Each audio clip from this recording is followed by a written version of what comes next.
Okay, good evening, everyone. My name's Knight Upchurch. I'm on the Education Committee of the Fairhope Single Tax Corporation, and you probably know that the Education Committee has put together this series of talks about Fairhope history. Most of the credit belongs to Savan Wilson right back there, and Connie Staskell, who is not here tonight, I don't believe.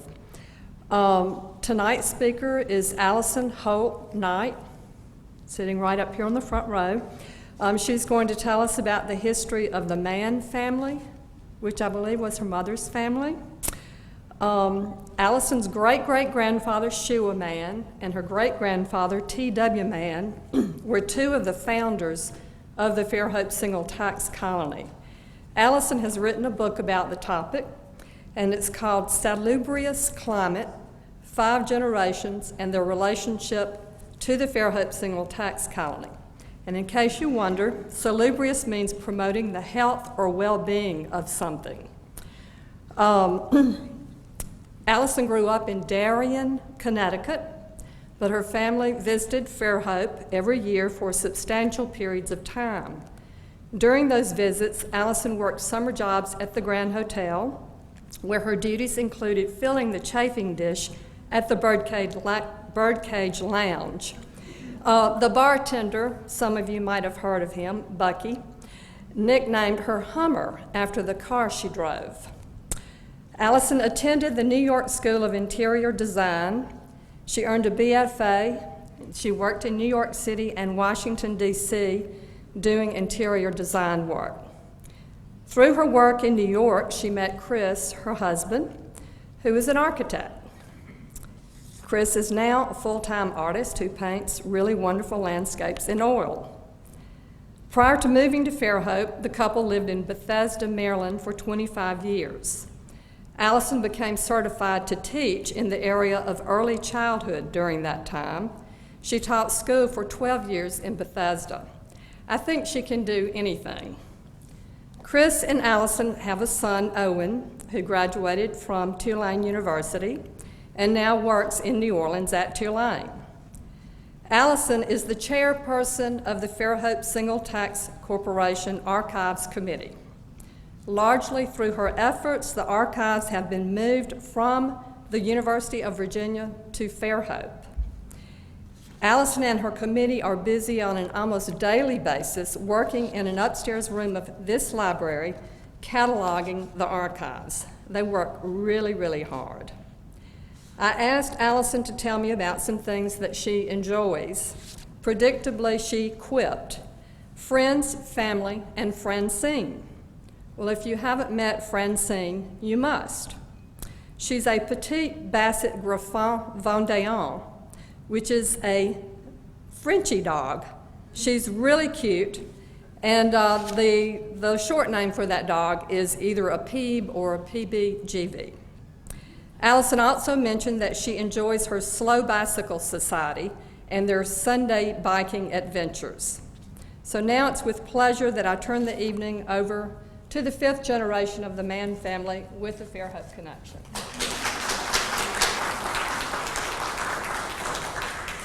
Wow, that was quite an introduction, Knight. Thank you very much. Got to kind of pull myself together after that.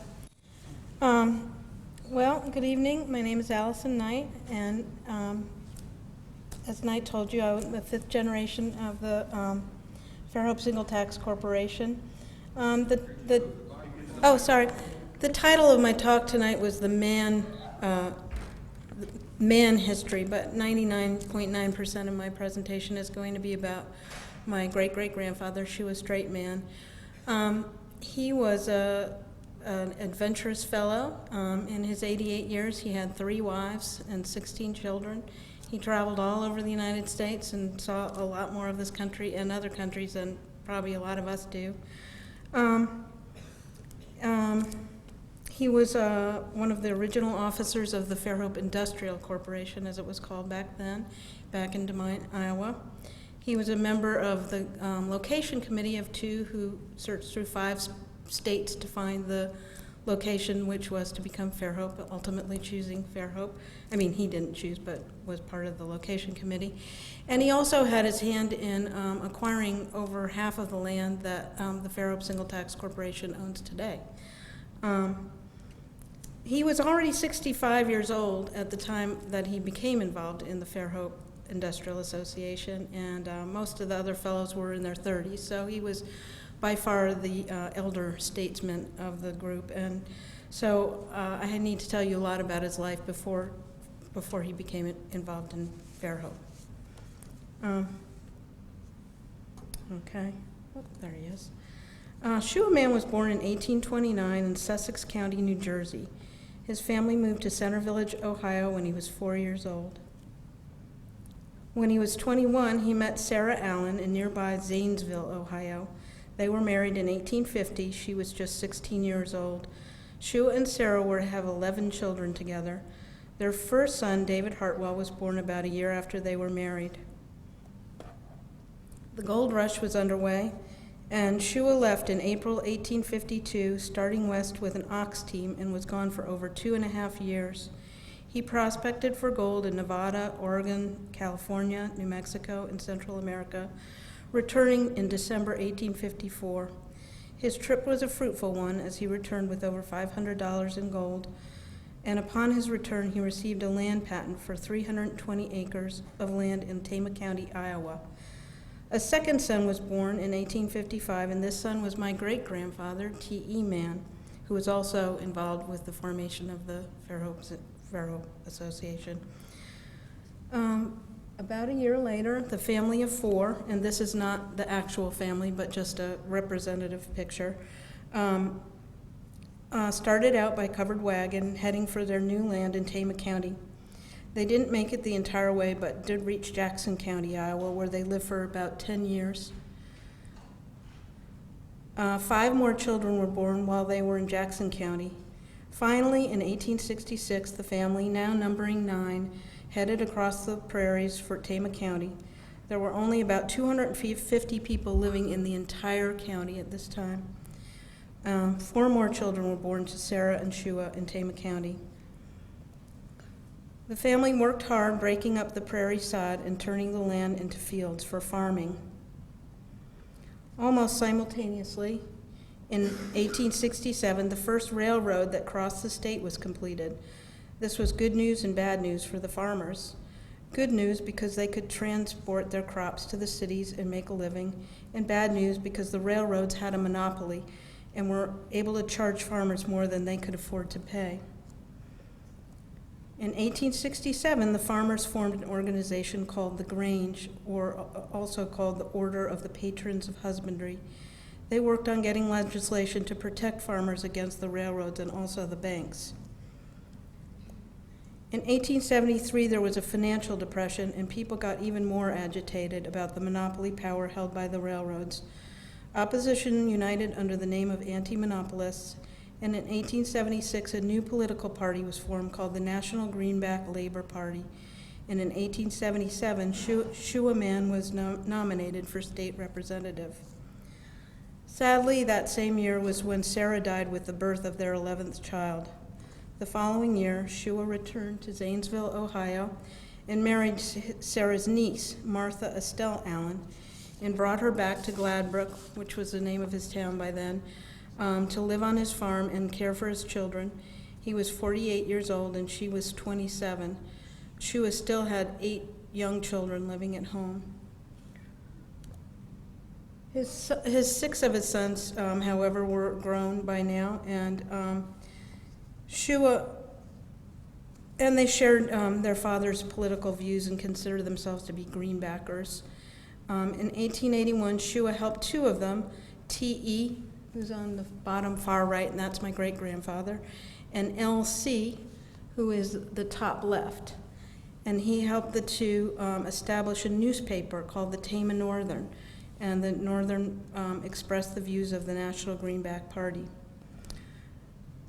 When T.E. and L.C. first started their newspaper, they didn't have any printing equipment. They had to send their copy to Chicago, where it was printed, then mailed back to Gladbrook for distribution. Together, they invented the Mann hand cylinder self-inking press, which they manufactured in Gladbrook and shipped all over the United States. Now, in 1879, a book called Progress in Poverty by Henry George came out. Henry George believed that natural resources, including land, should belong equally to the community, but that people should own what they create. The book went on to be a huge success and spurred on the concept of single taxation. Single tax clubs started springing up all over the country, and by 1890 there were 131 single tax clubs in the United States. In 1885, Henry George himself came to nearby Burlington, Iowa, and delivered an address called The Crime of Poverty. In it, he examined the social roots of poverty. In 1888, another influential book came out. It was called Looking Backward, 2000 to 1887, by Edward Bellamy. It was a utopian science fiction novel in which the protagonist falls asleep in the year 1887 and wakes up in the year 2000. While he was sleeping, the United States has become a utopia with no poverty, no labor problems. He has everything in the book. There's solutions for education, for health care. The book was a bestseller and influenced a large number of intellectuals and created a mass political movement.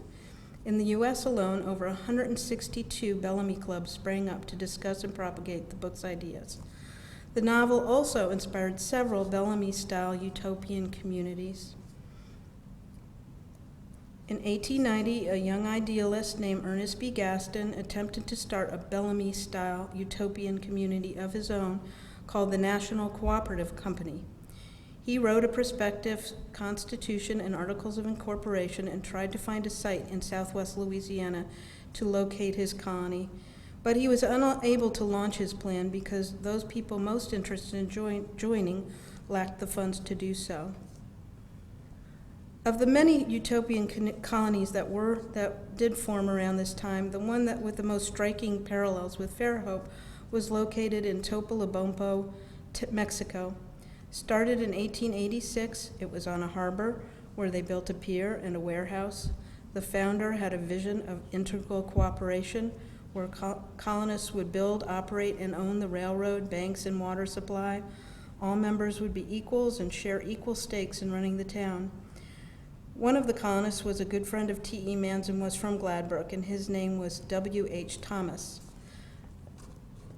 Another notable colonist from Topolobampo was Mrs. Marie Howland, who had moved there with her husband, and he died there. And she was the editor of the newspaper in Topolobampo. She later moved to Fairhope in 1899 and became the associate editor of the Fairhope Courier and was also Fairhope's first librarian. But back to Iowa, in 1890, Martha and Shuah, who had 5 children of their own by now, Martha insisted that Shuah buy her own home away from her stepchildren, and so he purchased his second family, a home and 10-acre farm in Des Moines, Iowa. There Shuah became acquainted with Mr. William Morphy, who was the leading spirit behind the Des Moines Single Tax Club. In 1892, Des Moines was the center of a new third-party political party, which had been formed called the People's Party, otherwise known as the Populists. This man, pictured here, James Weaver, another former Greenbacker, was the Populist nominee for president that year. He was also a member of the Des Moines Single Tax Club. The Farmers Tribune was the official newspaper of the Populist Party, and E.B. Gaston and Alf Worcester both worked on that newspaper in Des Moines. T.E. Mann, my great-grandfather, ran as a congressional candidate on the People's Party or Populist Party ticket that year, and therefore was an active member of the campaign of 1892. At the time, the single tax movement was circulating a national petition asking Congress for the appointment of a special committee for the purpose of making a full inquiry into raising all public revenue by a single tax upon the value of land, irrespective of improvements, to the exclusion of all other taxes. Each 5.5 by 3.5 petition was on a separate piece of paper. The petition started in 1888, by 1892 had 115,503 signatures on it, on file and ready for presentation to Congress. At this time, the petition was presented to Congress in a unique form. The separate sheets were bound in books, filed and indexed by states in a cabinet, on the sloping top of which, beneath a piece of glass, plate glass, a petition signed by Henry George, and the words 115,502 others. But the elaborate form of the petition did not induce Congress to take up the desired investigation. And so, in 1894, E.B. Gaston, disappointed by the results of the campaign of 1892, tried again to launch another utopian community, this time based on the ideals of the single tax. He called together 11 of his friends, and they again wrote a prospectus, constitution, and articles of incorporation, and officers of the Fairhope Industrial Association were elected. Among them was Shuah Mann, who was elected as one of 3 trustees, T.E. Mann, who was elected superintendent of public services, James Belangi, a close personal friend of Gaston's, was elected superintendent of lands and highways, J.P. Hunnell, who moved to Fairhope with Gaston, was elected superintendent of industries, and Alf Worcester, who is credited with giving Fairhope its name, was elected as treasurer and superintendent of finance and insurance. Gaston was elected secretary, and there were 6 other officers. Following the adoption of the Constitution, the founders agreed that a suitable location be found as soon as possible. Shuah Mann and James Belangi were unanimously elected to serve as the location committee. Before the search committee of 2 had even left Des Moines, applications for membership started immediately. Each share of capital stock cost $200, and Shuah Mann and 3 of his sons, T.E. Mann, S.E. Mann, and L.C. Mann, all applied for membership immediately. In a letter to T.E. from E.B. Gaston, Gaston said, "We have now enrolled 21 active paying members here, and more positively promised, and are feeling much encouraged. There could be no doubt whatever of our establishing our colony with a good, strong membership this fall." In June and July 1894, Shuah and Belangi investigated sites in 5 states. On June 4th through 18th, they spent investigating various locations in Arkansas. Shuah's son, S.E. Mann, traveled with them on the first leg of this journey. On June 19th, Shuah and Belangi arrived in Lake Charles, Louisiana, and from there they headed to Texas, where they stayed with Quincy Alfred Worcester, who was the father of Alf Worcester, one of the officers. On July 15th, they arrived in Mobile, Alabama, and took a steamer over to Daphne. Here they stayed with Edward Quincy Norton, who was the editor of the Daphne Standard and the Alabama representative for the National Committee of the Single Tax League. S.S. Mann wrote this letter to Des Moines from Mobile.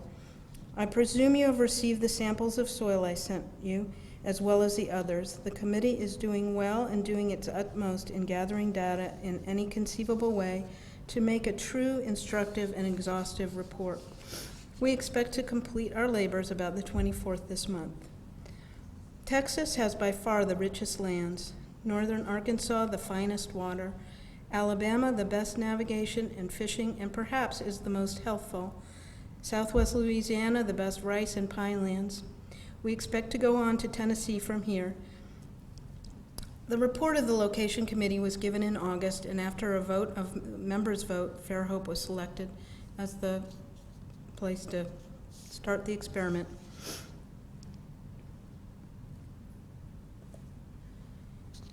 In November 1894, the Gastons and Hunnells left Des Moines on a train heading for Fairhope.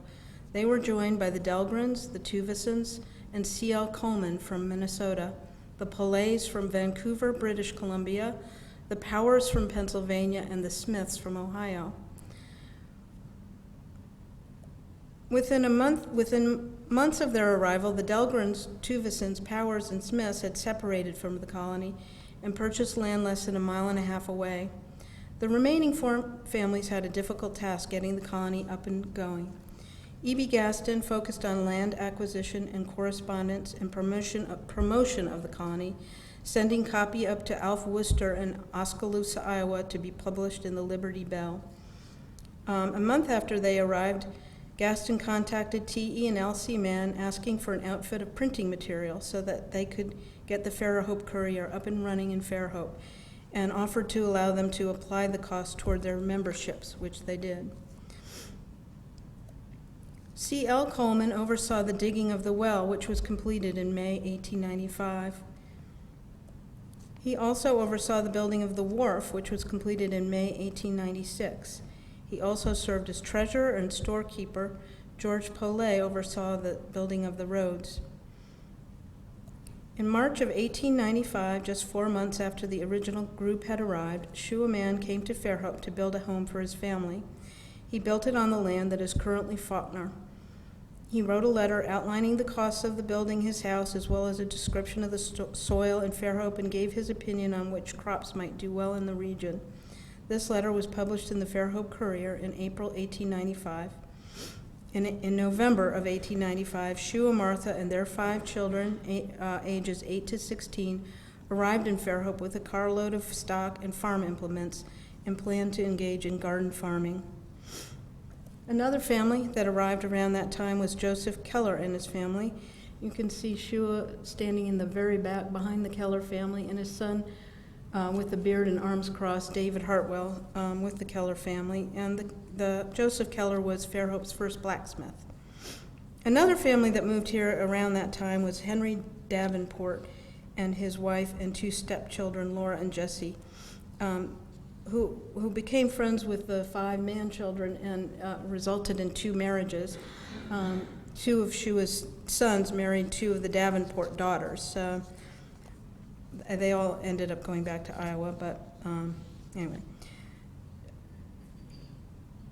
Just 3 months after their arrival on February 6, 1896, Shuah was elected president of the Fairhope Industrial Association.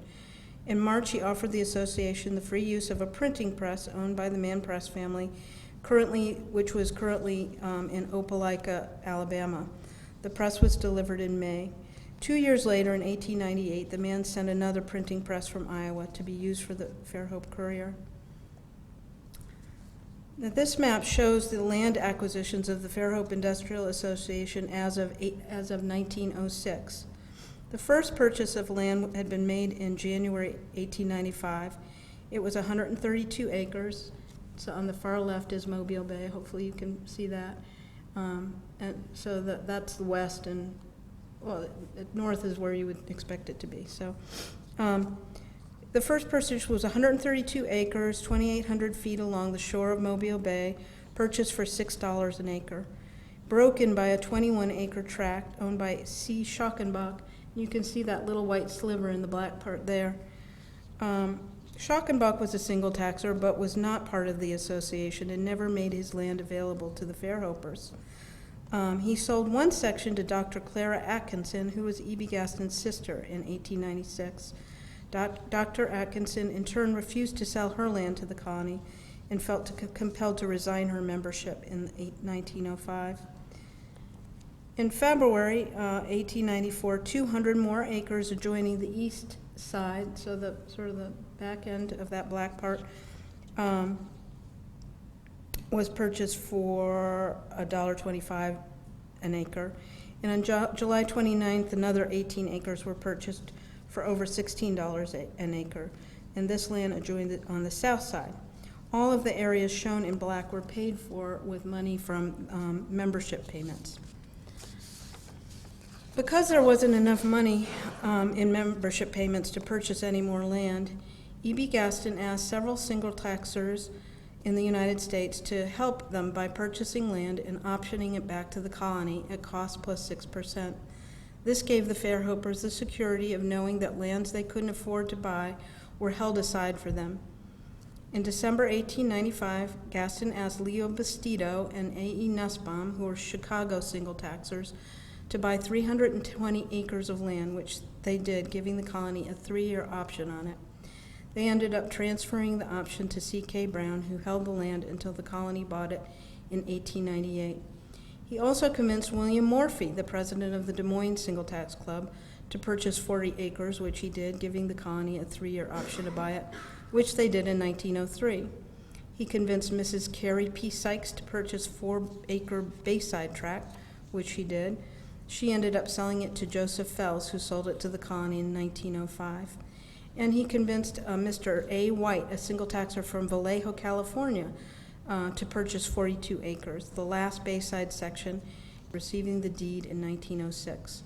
And George Bancroft, who was the president of the Fairhope Industrial Association in 1897, bought 320 acres of land and gave it to the colony in exchange for his membership. All of this land is shown in the area with the diagonal lines. Now, to that end, in May of 1897, Shuah Mann purchased 2,360 acres of land and offered to sell it to the colony as they needed it and when they were able to pay for it. He held it for the colony for 9 years, but they were never able to pay for it. In 1906, Joseph Fells gave the colony the money to purchase all but 160 acres of that land, thereby overdoubling the land owned by the Fairhope Industrial Association. And this area is shown in the crosshatched area. In 1902, C.L. Coleman, who had been a real workhorse for the colony and served as the association's president, purchased a 240-acre tract and refused to sell it to the colony. This area is now called Ingleside, and apparently he would not let the colony build Fairhope Avenue through his property, and so that's why the Fairhope Avenue kind of curves off to your left at that point.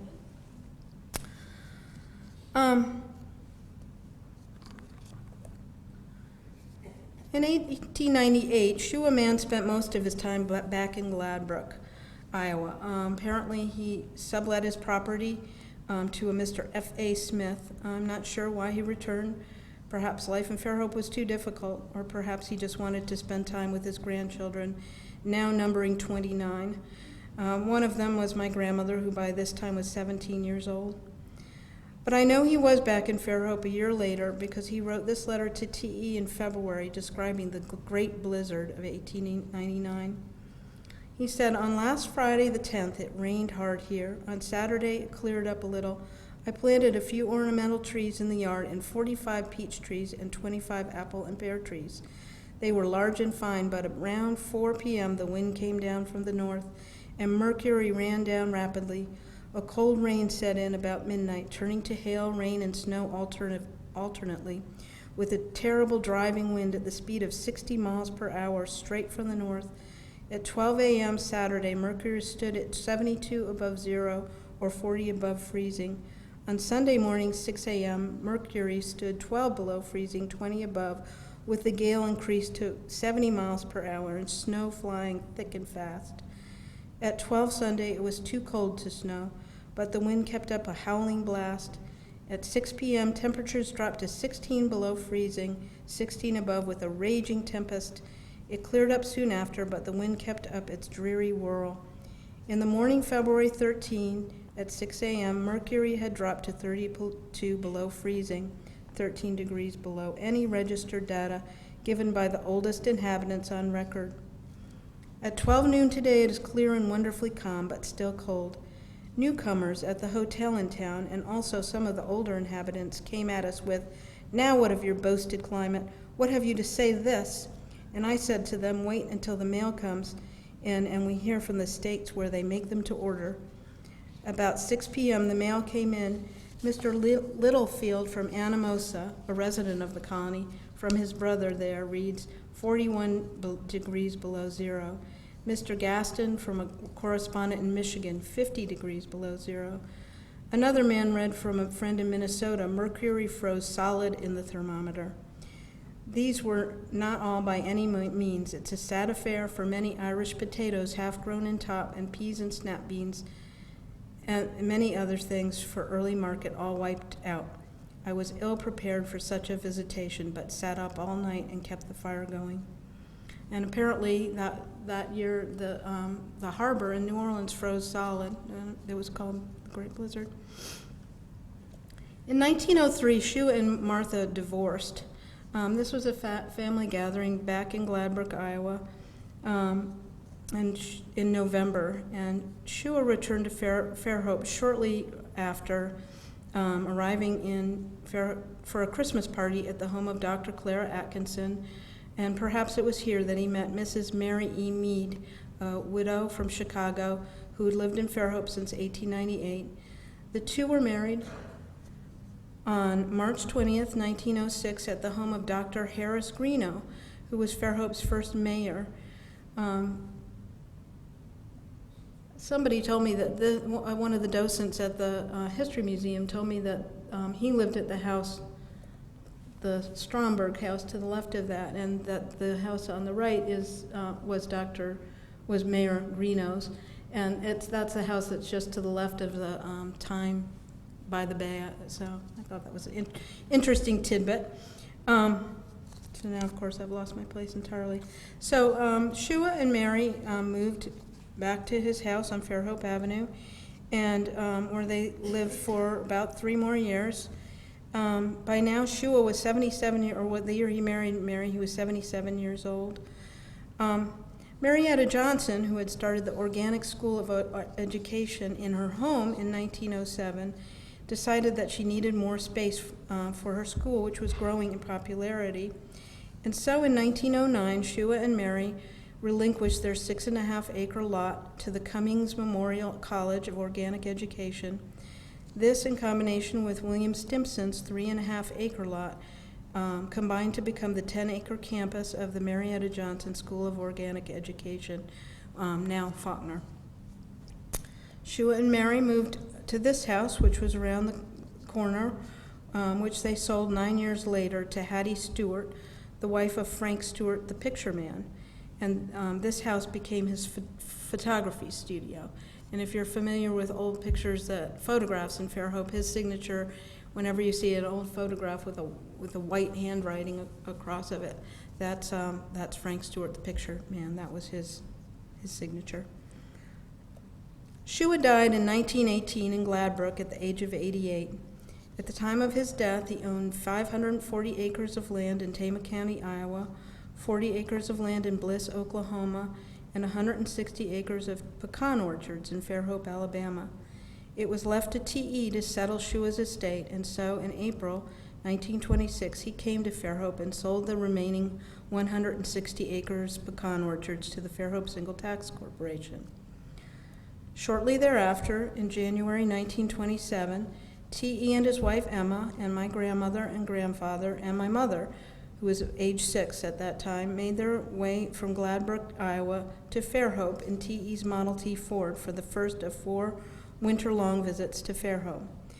They made it down in time for the Colony Anniversary Dinner, which they traditionally held in January. Over 250 colonists celebrated. A 12-piece orchestra played under the direction of Dr. Dwight Heistand.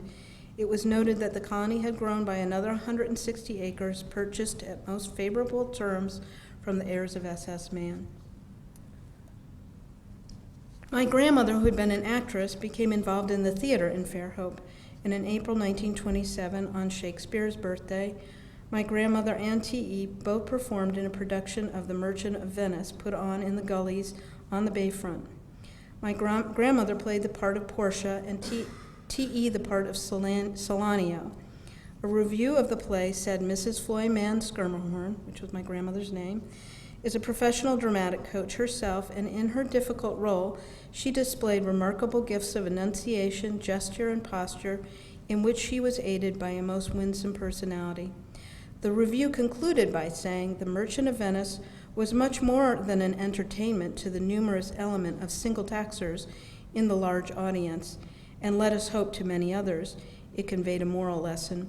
When one of the players disclaimed with vehemence the line, "You take my life when you take the means whereby I live," he got the loudest applause of the afternoon, for this utterance expressed one of the tenets of the single tax philosophy, the iniquity of the private ownership of land. This is my grandmother dressed up as Portia, and that's my great-grandfather T.E. Dressed up as Salanio on the left. My mother, Bonnie, aged 6 through 9, attended winter school at the Marietta Johnson School of Organic Education, a 6-week course running from the beginning of February to mid-March. This is a photograph of my mother with Henry Stewart. I don't know if you're familiar with him, but he was a man who lived, an eccentric man who lived in a roundhouse, who was famous for going around barefooted. And I love this photograph because in this picture, Henry Stewart is uncharacteristically wearing shoes, whereas my mother is barefooted. Here's my mother standing next to the sundial in Henry Stewart's farm. Here he is himself in front of his roundhouse. And here are T.E. and Emma, my great-grandparents, with Henry Stewart looking at his raised garden beds, which they called his garden on stilts.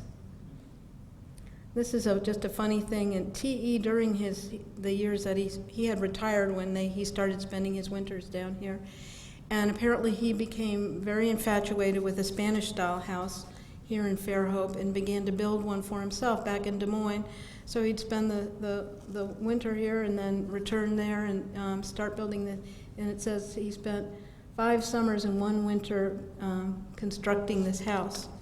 And I think it's interesting because there is this one house that's really quite close to the Faulkner campus, and I don't know how old it is, but if it was around in 1927, I bet this is the house that he was trying to it wasn't? Okay. Okay. Well, I'll have to find it somewhere. Maybe it's gone.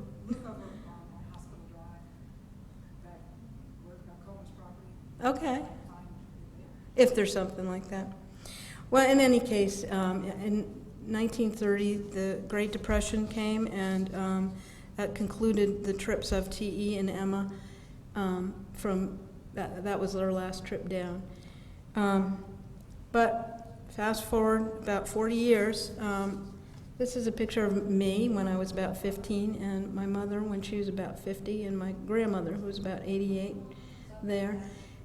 Yeah, that was, I don't know if anybody knew a guy named Bill Cowan, but that was his hat. And he and his parents owned the Saratoga Trunk Hotel, which is where we stayed our first year here, which was, my mother and I came, the idea was we were looking for a place to put my grandmother because she was getting old and living in this urban Stamford, Connecticut, and my mother got it in her head that we would relocate her to Fairhope, which was very safe and be more secure for her. And so for the first year we stayed at the Saratoga Trunk, and my parents bought this house which is still standing at 121 White Avenue, and we fixed it all up for my grandmother. But she was declining and actually ended up living down the street at the Colonial Inn because they kind of agreed to keep an eye on her. And then in 1972, my parents bought this house at 50 North Bayview Street. This house was built in 1904 by Jeremiah and Clarissa Mogg. They were members of the Chicago Single Tax Club and became members of the Fairhope Single Tax Corporation in 1905. Jeremiah served as the superintendent of waterworks for the colony and helped to establish running water in the colony. Previously, the colonists had to carry pails up to the corner of Section Street and Fairhope Avenue to collect water, so I imagine they were happy to have Jeremiah around. So this is a picture of my parents and my son sunning themselves on the platform down to the beach. My parents, after I graduated from high school in 1973, my parents began splitting their time half of the year at their summer house in Connecticut and half the year, the winter months, here in Fairhope. And so I got to spend a lot of time here because my parents lived here. And I spent about 6 months living here in 1974, and that's when I worked as a servette at the Grand Hotel and also as a cashier down at the Yardarm. And I met many friends during that time that are still my friends today. My husband and I moved to Fairhope in April of 2011, and I became a member of the Fairhope Single Tax Corporation in 2013, where I still work as the chair of the archive committee. In 2013, I self-published this book called Salubrious Climate, 5 Generations and Their Relationship with Fairhope Single Tax Colony. And I have some here today, in case anybody's interested. So that concludes my presentation. I'm happy to take any questions. I'm not sure how you turn this thing off, so just leave it there.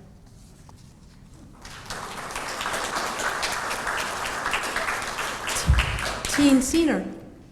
Alison, can you go back to that slide where you had the graphs of the property and tell us exactly where you are on the bay? Oh, I'm sorry, you know, I'll try my best. Yeah. Okay, well, you see the squiggly line with Mobile? Right? Yeah. And the black part is basically, I would say, that's mostly the bluff area. I would say the top of that would be, it would have to be past. Ingleside, I'm pretty sure, is that L-shaped white part. Okay. So go all the way, do you know where Fairhope Avenue is? So the Okay. black part there, and I know it would include, the black part would have to include the Faulkner because that's where the school was. So I'm guessing Section Avenue might be, Section Street might be that first line at the box there. Okay. I'm guessing this is, I'm thinking, see if I can get it up here, but, I think that's 181. What? 181. 181. Because I know Shuah's last 168 con things was across from Walmart in that neighborhood, like probably here.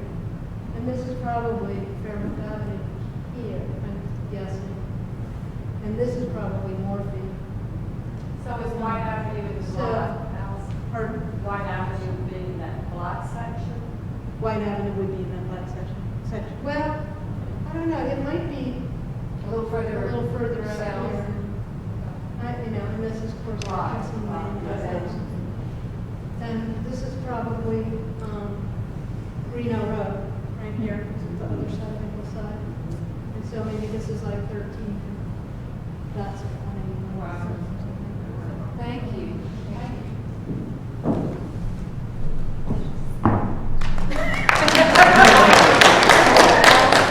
Like this now? That was great, Alison. That was really interesting.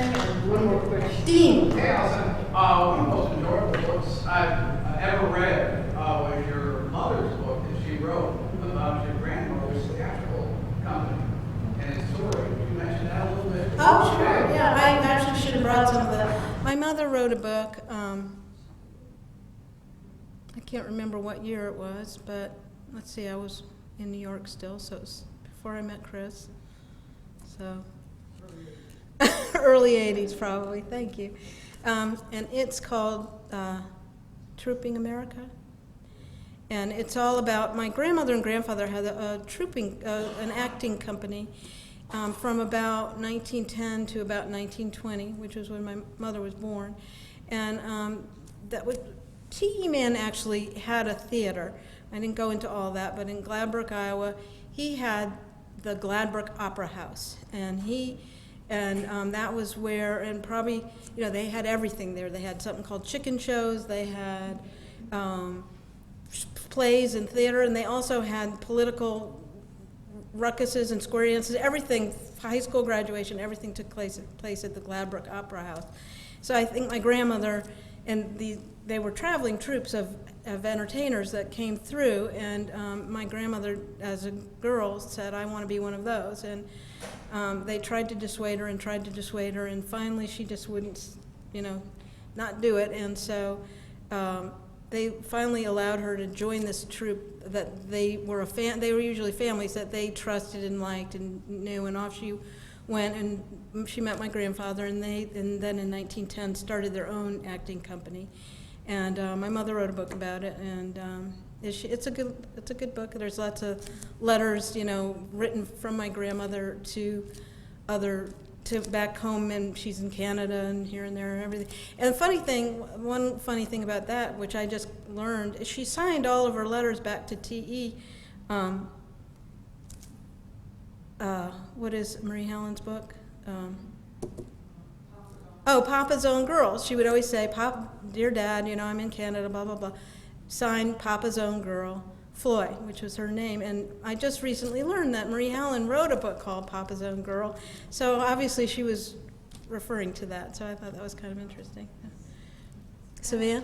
I want to mention that when I first read your book, Salubrious Climate, and I'm fairly new to Fairhope, but I read a lot of Fairhope books, and they're really always interesting. But I thought yours was the most in-depth because you really had the luxury of having all the letters from that early time. And the depth of that in some of the letters that you reproduced in that book were very interesting to me because it goes into the early days more than almost anything I've read, in more in depth. Thank you very much. Thanks y'all for being here. This was great. Thank you, Alison. Thank you.